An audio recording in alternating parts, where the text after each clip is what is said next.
Hi எல்லோருக்கும் வணக்கம். Welcome to Vijith view. So அந்த வீடியோவில் நம்ம பிக் பாஸ் சீசன் 9 தமிழோட கண்டஸ்டன்ஸ் பற்றின அப்டேட் தான் வந்து பார்க்க போகிறோம். ஸோ வீடியோக்குள்ளே போகிறதுக்கு முன்னாடி நம்ம சேனலுக்கு புதுசாக இருந்தீங்க இல்லை சப்ஸ்கிரைப் பண்ணால் இருந்தால் கண்டிப்பாக சப்ஸ்கிரைப் பண்ணிக்கோங்க. வீடியோ மறக்காமல் ஒரு லைக்கை போட்டுக்கோங்க. இப்போ நம்ம வீடியோக்குள்ளே கண்டிப்பாக போகலாம். So Bigg Boss season 9 Tamil முடிஞ்சு கொண்டாட்டம் அப்படிங்கிறது எப்போ வருது அப்படிங்கிறது தெரில. ஏன்னா 17 முடிஞ்சுது, அதுக்கடுத்து ஒரு மாதத்தில் வரும். மேபி பிப்ரவரி எண்டில் வந்து பார்த்திங்கன்னா கொண்டாட்டம் வர்றதுக்கான வாய்ப்பு இருக்குது. ஆனால் அதுக்குள்ளேயும் ஏகப்பட்ட ஃபேன்ஸ் மீட்டு, ஏகப்பட்ட பயங்கரமான ரேலி, ஏகப்பட்ட என்ன சொல்கிறது அப்படியே நம்ம கரெக்டாக தான் இருக்கோம், நம்ம கரெக்டாக தான் இருக்கோம் அப்படின்ற மாதிரிலாம் வந்து இன்டர்வியூ கொடுக்குறது, அந்த மாதிரி நடந்துக்கிட்டே இருக்குது. ஸோ கொண்டாட்டத்துக்கு வேல்யூவே இல்லாமல் போயிடுச்சு அப்படிங்கிறது பார்க்க முடியுது. அதாவது எந்த சீசன்லையும் இல்லாமல் இந்த சீசன் என்ன கிழிச்சாங்க அப்படிங்கிறது தெரியல. எல்லாத்துக்கும் வந்து ஃபேன்ஸ் மீட் வந்து வச்சு நாங்கள் தான் அப்படின்ற மாதிரி வந்து பில்டப் வந்து கொடுத்துட்ருக்காங்க அப்படிங்கிறது பார்க்க முடியுது. ஸோ அதை பற்றின முழு தொகுப்பு தான் இந்த வீடியோவில் பார்க்க போகிறோம். அது மட்டும் இல்லாமல் சாண்ட்ரா உடைய ஒரு இன்டர்வியூ, அதில் கார் டாஸ்கில், ஏன்னா எல்லாரும் கார் டாஸ்க்கை பற்றி பேசி சொன்னது எல்லாம் வந்து ஒரு பக்கம் இருக்கட்டும், ஆனால் கார் டாஸ்கில் உயிரை கொடுத்து பெர்ஃபார்ம் பண்ணாங்க எல்லாத்தையுமே அப்படியே சாணியை முக்கி செருப்பில், அதாவது செருப்பை சாணியில் முக்கி, செருப்பில் முக்கி இல்லை, செருப்பை சாணியில் முக்கிய அடித்த மூமெண்ட் அப்படின்ற மாதிரி சாண்ட்ரா சம்பவம் பண்ணியிருக்காங்க அப்படிங்கிறது தான். அப்புறம் ஸ்கேம்ட்ராக்காக எப்படிலாம் கத்தி சண்டை போட்டாங்களோ அந்த ஸ்கேம்ட்ராவுடைய பேர்லேயே நான் ஆரம்பிக்க போகிறேன் அப்படின்ற மாதிரி சொன்னது, பாரு கமருதீனை வந்து கட்டி பிடிச்சி நான் வந்து மன்னிச்சிட்டேன் அப்படின்ற மாதிரி ஃபினாலியில் ஒரு நாடகத்தை போட்டு இப்போ வந்து நான் 2 பேரையும் மன்னிக்கலை அப்படின்ற மாதிரி சொல்கிறது, என்னடா இது நடிப்பு? அதாவது ஒரு 100 நாள் நடிக்கலாம், 200 நாள் நடிக்கலாம், ஆனால் வாழ்க்கை ஃபுல்லாக நடிக்கிறது அப்படிங்கிறது நம்ம நடிப்பு அரக்கி சாண்ட்ராவுடைய ஒரு விஷயம் அப்படின்னே சொல்லலாம். ஏன்னா நீங்கள் எல்லா சீசன் பிக் பாஸ் பார்க்குறீங்க அப்படிங்கிறப்ப உங்களுக்கு தெரிஞ்சிருக்கும், ஓகே அப்போ இவங்க எவ்வளோ பெரிய ஒரு பொட்டென்ஷியலான ஒரு பிளேயராக இருப்பாங்க அப்படிங்கிறத நான் வந்து கணித்தேன். அதனுடைய இம்பேக்ட் தான் இவங்க சொல்கிற ஒவ்வொரு இன்டர்வியூலையும் ஒவ்வொன்று மாற்றி மாற்றி பேசுகிறது, ஒவ்வொரு இன்டர்வியூலையும் வந்து பார்த்திங்கன்னா ஒரு கிளாரிட்டி கொடுக்குறேன்ற பேரில் தன்னை ஜஸ்டிஃபிகேஷன் பண்ணுறது, நான் பண்ணது தப்பு இல்லைன்னு சொல்லி தப்பாக மாற்றி சொல்லி அகப்பட்டிருக்காங்க அப்படிங்கிறது பார்க்க முடியுது. அடுத்து பார்வதி கமருதீன் பற்றின அப்டேட்ஸும் வந்து நமக்கு வந்து இருக்குது, அதை பற்றியும் வந்து பார்க்க போகிறோம். அடுத்து நியூவாக ஒரு ஷோ டான்ஸ் ஜோடி வரப்போகுது அப்படிங்கிறது அவங்க எல்லாத்துக்குமே தெரியும். அதில் பிக் பாஸ் கண்டஸ்டன்ஸ் யாராவது வருவாங்களா அப்படின்ற ஒரு அப்டேட்டும் நம்ம வந்து கொண்டு வந்திருக்கோம். ஸோ இவ்வளோ டாபிக் வந்து பார்க்க போகிறோம். ஓகே, ஸோ ஃபஸ்ட்டு டாப்பிக்கே சாண்ட்ராவுடைய இன்டர்வியூ தான். ஸோ டாப் 3ல் சாண்ட்ரா வந்து பார்த்தீங்கன்னா விக்ரம் எல்லாம் வந்த பிறகு விக்ரம் தான் டைட்டில் வின்னு நினச்சேன், ஆனால் திவ்யாவோட கையை தூக்கும்போது நான் ஷாக் ஆகிட்டேன் அப்படின்ற மாதிரி வந்து ஃபீல் பண்ணி அவங்க பேசியிருந்தாங்க.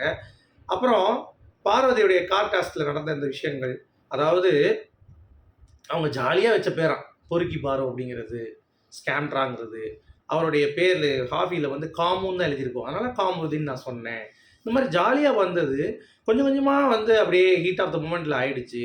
ஒரு கட்டத்துக்கு மேலே அவங்க வார்த்தையை விட, நான் வார்த்தையை விட, அவங்க வார்த்தையை விட அப்படின்னு சொல்லாமல் அவங்க மட்டும் வார்த்தையை விட, அவங்க மட்டும் வெர்பல் அபியூஸ் 2 மணி நேரம் பண்ணிட்டு இருந்தாங்க. நீங்கள் லைவ் பார்த்தீங்களா இல்லையான்னு தெரியல, நாங்கள் அவ்வளோ தூரம் எம்மா நாங்களும் அதை பார்த்துட்டு தான் இருக்கோம், அதை கட் பண்ணியாவது போடுற அளவுக்கு ஒன்றும் கிடையாது. 2 மணி நேரம் வெர்பல் அபியூஸ் அப்படிங்கிறதெல்லாம் நாங்கள் பார்க்கவே இல்லை. மிஞ்சி போனால் ஒரு 20 நிமிஷம் இருக்கும், சரியா? அதுலேயும் இந்த அம்மாவும் வந்து பேசிச்சு சரிக்கு சமமாக உட்காந்து, வெறும் பாரு கமருதீன் மட்டும் பேசலை, இந்த அம்மாவும் பேசிச்சு.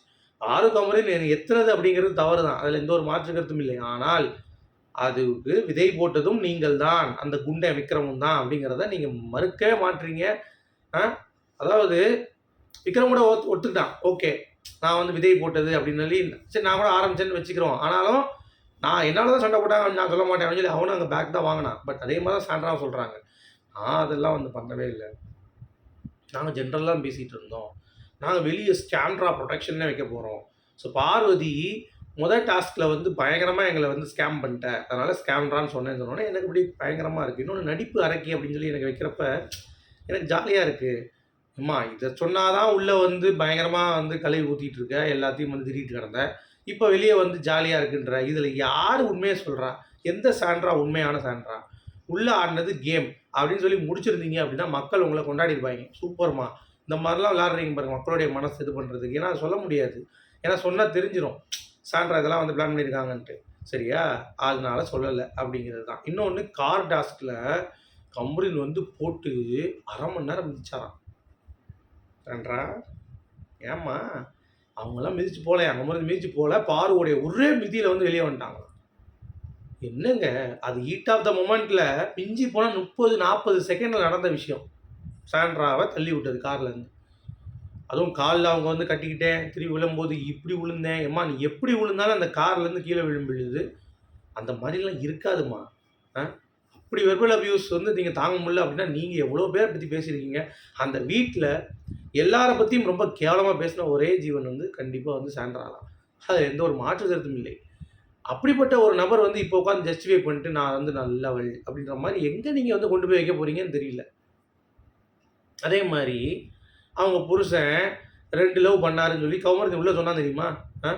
நீங்கள் லவ் பண்ண காலத்தில் உங்கள் ஹஸ்பண்ட்லாம் 2-3 பொண்ணு லவ் பண்ணிட்டு இருந்தா ஓடிட்டு இருந்தார் அப்படி இப்படின்னு சொன்னான் பாருங்க. அது உண்மைதான். இப்போ லாஸ்ட்டாக நடந்த மீட்டிங்கில் போய் பாருங்க, புருஷன் முன்னாடி உட்காந்து பேசிகிட்டு இருக்காங்க. அப்போ சாண்ட்ரா உடச்சிட்டாங்க. என்ன ஓட்டிகிட்டு இருக்கப்போ நீ 2 பேரும் ஓட்டிகிட்டு இருந்தேன்ட்டு. அப்போ அதுக்கு பேர் காமம் இல்லையா? ஏம்மா சாண்ட்ரா அதை தானே கம்பெனின்னு சொன்னா. அப்போ உண்மையாக தானே சொல்லியிருக்கேன். கோவம் வந்துருக்குல்ல. இப்போ எனக்கு புரியலைங்க இதெல்லாம். அப்போல்லாம் வந்து கோவம் வருது, வெளியே வந்து எங்களுக்கு பேனிக் அட்டாக் வந்துட போகிறா எப்பா சாமி அப்படின்ற மாதிரி தான் இருக்குது. அத்தாடி அதாவது ஒரு ஆள் எப்படி நடிக்க முடியும்? 20 நாள் நடிக்கலாம், 25 நாள் நடிக்கலாம். ஆனால் 80 நாள் நான் வீட்டில் இருந்திருக்கேன். 80 நாள் எப்படி நடிக்க முடியும்? நீ 80 இல்லை, இன்னும் எத்தனை ஜென்மம் இருந்தாலும் நீ நடிச்சுட்டு தான் இருப்ப. அப்படிப்பட்ட ஆளாக தான் வந்து நீ வந்து இருக்க அப்படிங்கிறது பார்க்க முடியுது. அந்த அளவுக்கு அக்மார்க்கில் உருட்டுமாங்கல்ல, அக்மார்க் நெய்யில் அந்த மாதிரி உருட்டி இருக்காங்க அப்படிங்கிறது பார்க்க முடியுது. இன்னொன்று பாருங்கள், பிரஜர் வந்து ரம்யா கிட்ட சொல்லிட்டு விட்டுருக்கான்னு சொல்லி சொன்னேன் நான். யார் நம்புனீங்களா? இப்போ வந்துச்சு பாருங்கள், ரம்யா கிட்ட சொல்லியிருக்கான் இந்த மாதிரி பணம் பெட்டி எடுக்க வை சாண்ட்ராவான்னு.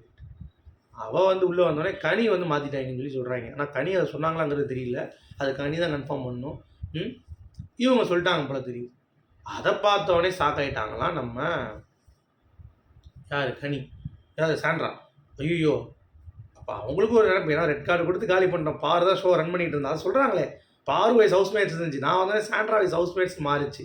அப்போ எல்லாமே உங்களுக்கு தெரியுது இல்லை, எப்படி கேம் ஆடினா எப்படி பண்ணால் எந்த அளவுக்கு வெளியே கேம் போகுது அப்படிங்கிறது தெரிஞ்சிருக்கு. ஆனாலும் உங்களுக்கு வந்து கேம் தெரியாது, எதுவுமே எனக்கு தெரியாது. நான் வந்து ப்ரெசென்ட் போனது டவுனாக இருந்தேன். அடுத்து சரி திவ்யா மேட்ருக்கு வருவோம். பொசிட்டிவாக இல்லைன்றீங்களே. அந்த இன்டர்வியூலே மாட்டிக்கிச்சு வரட்டும். பார்வதி கமருதீன் இவங்களை பற்றி சொன்னாங்கல்ல, பிரஜனை பற்றி. அதாவது இப்படி சட்டை இல்லாமல் ரொம்ப அழகாக இருக்கார் பார்க்குறதுக்கு அப்படின்னு சொல்லும் பொழுது அவர் பார்க்குறதுக்கு ஹாட்டாக இருக்கார் அப்படின்னு சொல்கிறப்போ அப்போ பொசிட்டிவ் ஆச்சு அந்த அம்மாவுக்கு. அப்போ சொல்லியிருந்தா கூட நான் கவலை இல்லை. அப்போ ஆச்சான்னு சொல்லி ஆங்கர் கேட்டான். இல்லை அப்படி நான் சொல்லவே இல்லை, பட் இருந்தாலும் அந்த இதுக்கு சொல்லியிருந்தா கூட நான் வந்து ஒத்துருப்பேன். பட் திவ்யா விஷயத்தில் நான் பாசிட்டிவ் ஆனது அப்படிங்கிறதுலாம் வந்து கிடையாது. அதெல்லாம் ஒரு பீஸே கிடையாது. அவளோட அழகான பொண்ணுலாம் என் புருஷன் வந்து ரொமான்ஸ் பண்ணியிருக்காரு அப்படின்ற மாதிரி என்னம்மா நீ அப்படின்ற மாதிரி இருந்துச்சு. சொன்னால் உருப்படியான ஒரு விஷயம் என்னென்னா, பிஆர் ஒன்று இருக்குது. இந்த அம்மாவோட நடிப்புங்கிறத அந்த பிஆர் தான் எக்ஸ்போஸ் பண்ணாங்களாம் ஆஃப்டர் த இது. எம்மா பிஆர் இல்லாமல் நாங்கள் தான் எக்ஸ்போஸ் பண்ண ரிவ்யூவர் தான். அது நான் தான் எக்ஸ்போஸ் பண்ண ஒன்று மிச்சம் எல்லாம் பாரு கம்பெனி அடிச்சுட்டு இருந்தாங்க. நாங்கள் தான் சொன்னோம். அதை வச்சு தான் இந்த மாதிரி ஒரு ட்ராக் இருக்கான்னு சொல்லிட்டு எல்லா மூதைகள் அடுத்தடுத்து ரிவ்யூ பண்ணிச்சிங்க. புரியுதா உங்களுக்கு? ஸோ அப்படி இருக்கிறப்ப எந்த ஒரு பிஆரும் வந்து சொல்லி தான் அவங்க ப்ரொமோட் பண்ணணும் அப்படின்னு கிடையாது. அது வந்து நாங்கள் சொல்லி ஒரு 3 நாள் பேசின பிறகு பிஆருக்கு அது தீனி ஆகி போச்சு. போடுறா சாண்ட்ரா போட்டு அப்படின்ற மாதிரி அடித்து உங்களுடைய எலிமினேஷனை மக்கள் கொண்டாடுற மாதிரி கொண்டு வந்தாங்க. இப்போ என்னன்னா சாண்ட்ரா எல்லாரும் பேசி திண்டுக்கல் பக்கம் தூத்துக்குடி பக்கம் போயிட்டாங்க.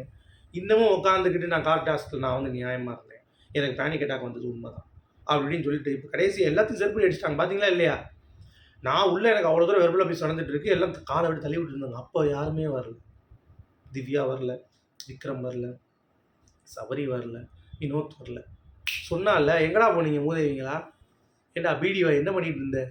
ஆக்சுவலி சேண்ட்ரேகாவை தள்ளி விட்டும் போது நான் பீடி பிடிச்சிட்டு இருந்தேன்.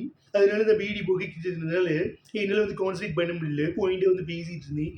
அட்ரஸ் பண்ணி செஞ்சுட்டாளா சாண்ட்ரா ஒன்று. அப்போ எங்கடி பிடுங்க போனேன் பீடி அப்படின்ற மாதிரி கேட்டா பாருங்க.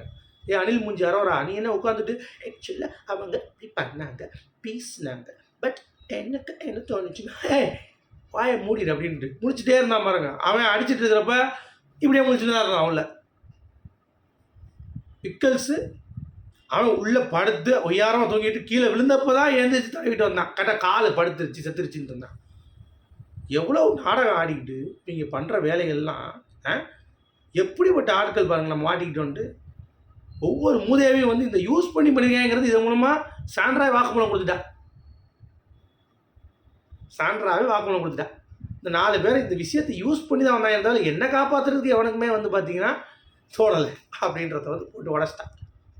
உங்களுக்கு புரிஞ்சிருக்குன்னு நினைக்கிறேன். இப்போ கனெக்ட் பண்ண முடியுதா? சரி, அடுத்த மேட்ருக்கு வருவோம். கமருதீன் வினோத் லேட்டஸ்ட்டாக மீட் பண்ணியிருக்காங்க 2 பேரும். அப்படியே ஏதோ ஒரு ஷோ பண்ணுறாங்க போல தெரியுது. ஸோ குட் டைம் கம்மிங் அப்படின்னு சொல்லி போட்டிருக்காங்க. ஸோ என்னங்க நம்ம வெயிட் பண்ணி பார்ப்போம். அடுத்து பார்வதி வந்து ஒரு பாட்காஸ்ட் திருப்பியும் ஒரு விஷயம் நடக்குது போல். ஏன்னா திருப்பியும் அன்ஃபில்டர்டாக நிறைய விஷயங்கள் பேச வேண்டியிருக்கு. ஏன்னா சாண்ட்ரா அப்படி இப்படின்னு பேசிட்டு போயிருக்குல்ல. ஸோ இவங்க சில உண்மைகளை உடைக்க வேண்டியிருக்கு போல். அதனால் அவங்க ஒரு பாட்காஸ்ட் வந்து கொடுக்குறாங்க. ஸோ அது வெயிட் பண்ணி பார்ப்போம் எப்போ வரப்போகுது அப்படின்னு சொல்லிட்டு. ஓகேவா? அது ஒன்று. அடுத்து ரொம்ப மெயினான ஒரு அப்டேட்டு, டான்ஸ் ஜோடி நடக்க போதில். அதில் பார்வதி கமருதீன் வராங்களா, அரோரா துஷா வராங்களாங்கிற மாதிரி ஏகப்பட்ட கேள்வி. அதை பற்றி நமக்கு பிக் பாஸ்லேருந்து ஒரு நியூஸ் என்ன அப்படின்னா, யாருமே வரல. இந்த சீசன்லேருந்து குறிப்பாக எந்த ஒரு ஜோடியும் பங்கேற்கவில்லை அப்படிங்கிற மாதிரி தான் நமக்கு வந்து வந்திருக்கு. ஓகே, ஸோ இதை பற்றி நம்ம பேசியாச்சு. அடுத்து இன்னொரு விஷயம் பேசணும். என்ன அப்படின்னு பார்த்தீங்கன்னா, நம்ம விக்ரம் அண்ட் சுபி இவங்கள வந்து ஒரு ஃபேன்ஸ் வீட்டில் வந்திருக்காங்க. சுபி உள்ளே வந்தவுடனே அவங்க ஒய்ஃப் பார்த்துட்டு இவங்க கட்டி பிடிக்கிறப்ப அவங்கள பார்த்து ஒரு சிரிப்பே இல்லை விக்ரமோடைய ஒய்ஃப். ஏன்னா தெரிஞ்சிருச்சு சுபி வந்து ஃபேக்கு தான். அவள் வந்து மிச்சம் தின்ட்டு இருந்தா. விக்ரம் கூட சேர்ந்தனால தான் இந்த அளவு வெளியே வந்தா. இல்லாட்டி 2வது வாரம் வெளியே போயிருக்க வேண்டியவ. ஒரு கேமில் கண்டென்ட்டாக ஒரு 0%, கேமில் ஒரு 100% இருக்கட்டும், கண்டென்ட்டில் 0%ங்கிறப்ப அது முடிஞ்சிடும். நீ வந்து சர்வை பண்ண முடியாது அப்படிங்கிறது. இன்னொன்று, திருப்பியும் இந்த விக்ரம் வந்து பார்த்தீங்கன்னா பார்வை வச்சு தான் கண்டென்ட் பண்ணுறான். 1000 திவ்யா இருந்தாலும் பாரு பேசினே தான் இருப்பா. பாருக்கிட்டேருந்து நான் இதை கற்றுக்கிட்டேன். நீ பாருக்கிட்டேருந்து தான் கேமே விளாண்ட. நீ பாரு இருந்தாலும் தான் கேம்லேயே இருந்த அப்படிங்கிறது தான் என்னுடைய பாயிண்ட் ஆஃப் வியூ. சுபி ஒரு சில இடத்துல ஓவர் ஆக்ட் பண்ண மாதிரி இருந்துச்சு. உங்களுக்கு எப்படி தோணுச்சு அந்த இன்டர்வியூ பார்க்கும்போது? மீண்டும் சந்திப்போம்.